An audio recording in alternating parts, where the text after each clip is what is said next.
The looter shooter genre has always been very interesting to look at. It was a genre that started out as a single-player co-op experience that turned the loot grind of games like Diablo and put it into first or third-person shooters. And when people look back on the genre, I always find it funny that they refer to those single-player ones as the best. Nowadays, most looter shooters are grindathon live service slop that requires you to devote your heart and soul to it, otherwise FOMO.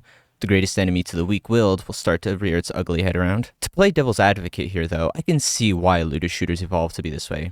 Or I guess I should say devolved to being live service games.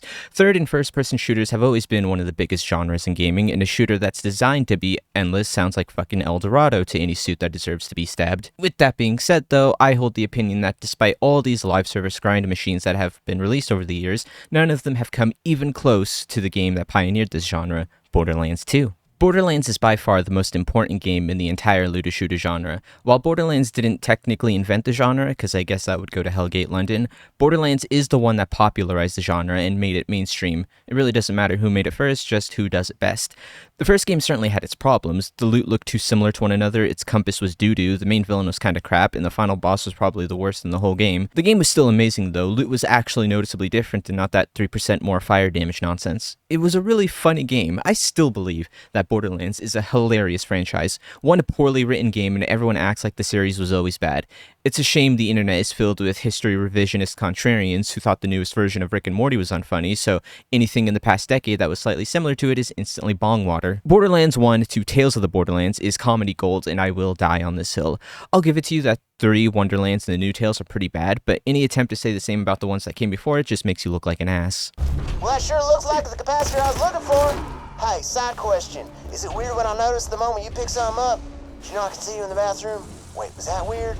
I'm in it like a spying on you in the bathroom out of friendship thing. Raiders ain't gonna last without some new blood, and given how you shot them bandits up, I'd say you and Blood got an extra special relationship. Like cousins taking a bath together.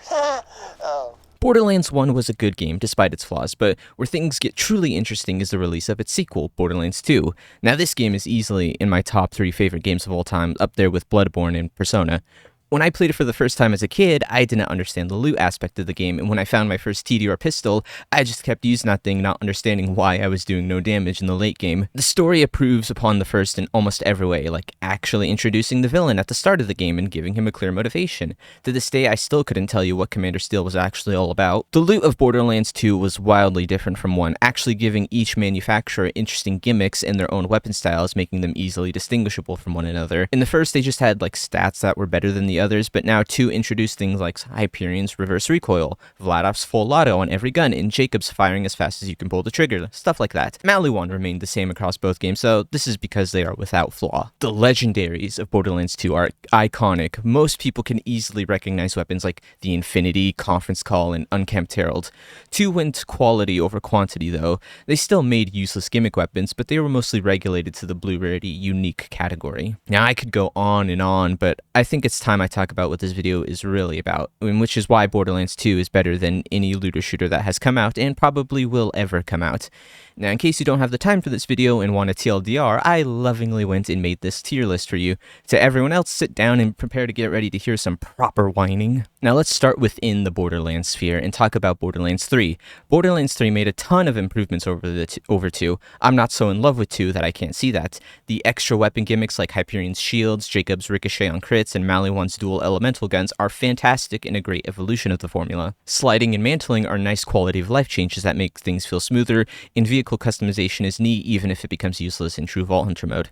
Some people like the new skill tree system. I see the fun in it, but I prefer the original version because I'm a boomer. From the way I'm describing Borderlands 3, it probably sounds better than 2 in every way possible, so why am I calling it inferior?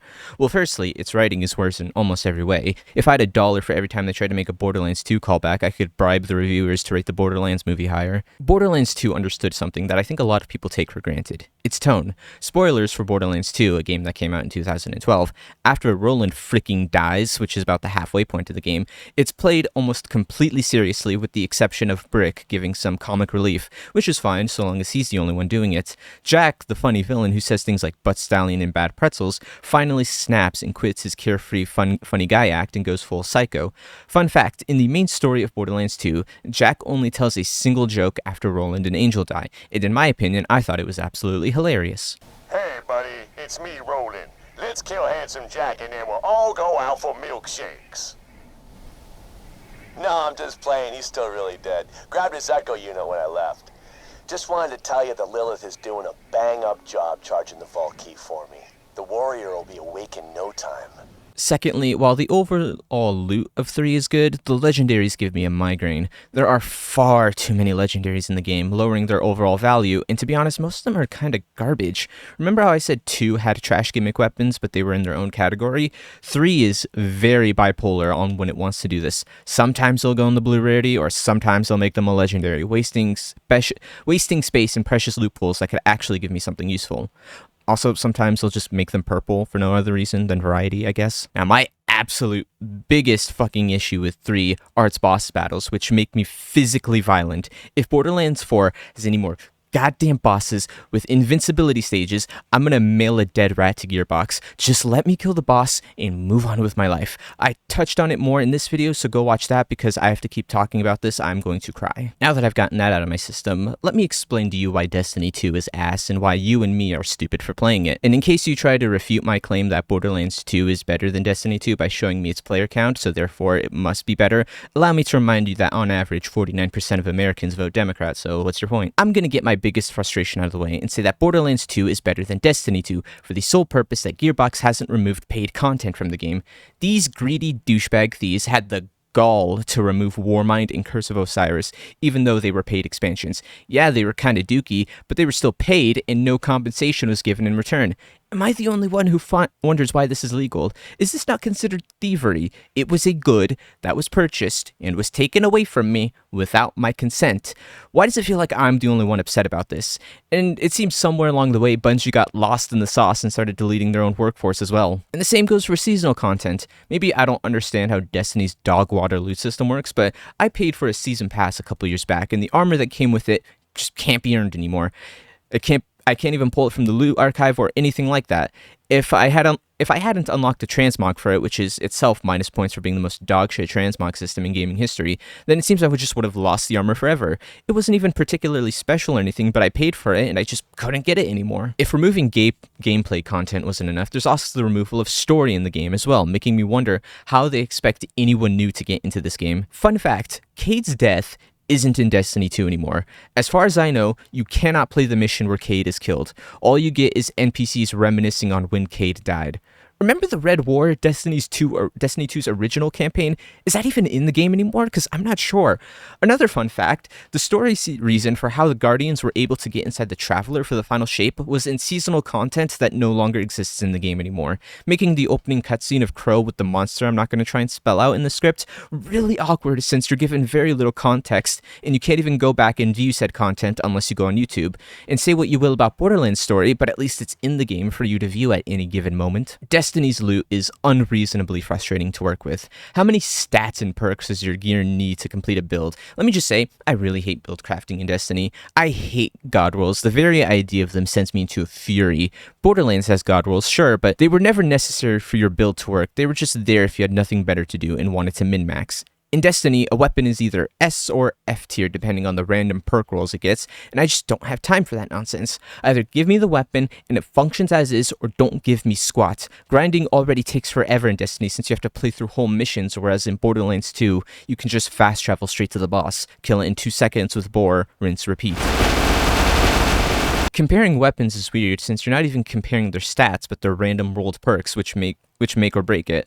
A lot more annoying than Borderlands, which have the nice little green arrow to let me know if the weapon is better. Let me tell you the biggest sin most looter shooters or any loot-based game makes, which is the incremental stat increases. Borderlands 2 doesn't do this. Here's a skill that doubles damage if it pierces an enemy. It can also one-shot certain bosses. Here's a skill that makes your action skill apply every status effect. How about Money Shot, which increases your last mag shot by up to 480% without class mods? Why not? You want a gun that provides 300% more crit damage? Because why not? Well, then do this 5-minute side quest, champ. You earned it. Not saying Borderlands doesn't do this. It just tries not to do it as much.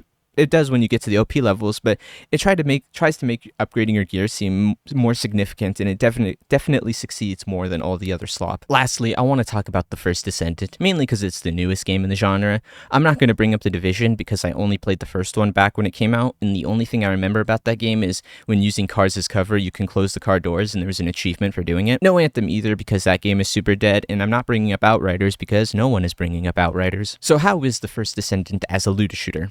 It's okay. It doesn't really do a whole lot to make itself unique in the genre, so there are a few reasons to play this game, though I definitely can think of 2 reasons. The gunplay feels fine, the animations are slightly janky, there's too much going on with the HUD, and half the time I don't even know what the hell I'm picking up. Perhaps it feels weird to play because it's in third person, and I haven't played a whole lot of games in this genre in third person, though I don't think first person is the way to go either, because then it would just be too similar to Destiny, and I would have 2 less reasons to play the game. The villains don't seem all that interesting either. This is Commander Greg. Deploy the assault ship. Eliminate the Descendant. Granted, I didn't reach the endgame, so I have no idea how that pans out, but is an endgame really that important to a looter shooter? Because I can tell you right now, while all the Borderlands games, save the pre-sequel, have banger endgames, they're not really the memorable parts for the game, at least for me. Now, you want to know something that really pisses me off about modern looter shooters? It's the fact that one way or another, the game is going to force me to pick up all the loot on the ground, even if I don't want it. In Destiny, I either pick up the garbage loot or it goes in my mail, cluttering that up too. And in The First Descendant, while it doesn't do that, it does automatically make me pick stuff up when I walk over it, which annoys me. In Borderlands, if there is trash loot and I don't want it, I simply don't pick it up so as not to clutter my inventory. Don't force me to take stuff I don't want or stuff that doesn't benefit me in any way. The missions in The First Descendant almost always are open world activities, with missions that have actual dedicated levels being few and far between. Maybe after some time this game could be better, but to be honest, that's the very reason I don't want to revisit it. If you wanted me to get into your game, then you should have gotten it right in the first place. I don't care how good Fallout 76 is now. If you wanted me to like it, it would have launched the way it is now. The only real thing I'll praise the game for is just how unapologetically horny it is, which I always find fun, but that alone isn't enough to keep me playing. Stellar Blade at least has baller gameplay, and I've already got one Asian company stealing my money right now, so I don't currently need another. I think the reason I like Borderlands 2 more than other games in the genre is just how much more simple it is. Buildcraft doesn't take a degree, just some smart skill point allocations and a slag weapon, and you're typically golden. Loot doesn't require you to solve Einstein's riddle to unlock, you just gotta go to its dedicated drop and farm the bastard, which to some sounds tedious, but after farming Destiny's dungeons to get all the armor sets, killing the warrior a couple dozen times for that shock conference call to complete my gauge build felt like a breeze in comparison. Its gunplay maybe isn't as refined as 3's, but it's by no means bad, it's just different. Definitely a lot more simple, but that's not always a bad thing. It's the very reason I love the Persona series so much, is due to how easy it is and it's relaxing to play. Borderlands 2 also has no annoying invincible stage bosses. It kinda does with the bunker and warrior, but that's just so they can reposition themselves in a place where the loot doesn't fall out of the map, so they get a pass. That's also what I dislike about Destiny 2 bosses, is they're more akin to puzzles than regular boss fights, which I can get why some would like it, but it gets a whole lot less exciting when you realize 90% of bosses are just regular enemies scaled up in size, and the puzzle aspect is the only thing separating them from the mob enemies. You might be wondering why I didn't bring up Wonderlands in this video, and I'm just fucking with you, no one was wondering that. That game is almost as disappointing as Adam Torres' death. Have I mentioned I'm still not over that yet? In conclusion, everything I've said here should be taken as gospel, since I'm the main character, and you should go out and experience these simple, whimsical joy that is Borderlands 2. Like it or not, it revolutionized gaming. I mean, hell, it was the one that definitely popularized the white, green, blue, purple, orange rarity scheme, and yet somehow we still have brainlets referring to it as gold, because that makes sense. That's pretty much all I got to say. I should mention to like and subscribe, because apparently that works, and to remember, if you disagree with me on my opinion that Borderlands 2 is the single best looter shooter to ever exist, you're a cunt.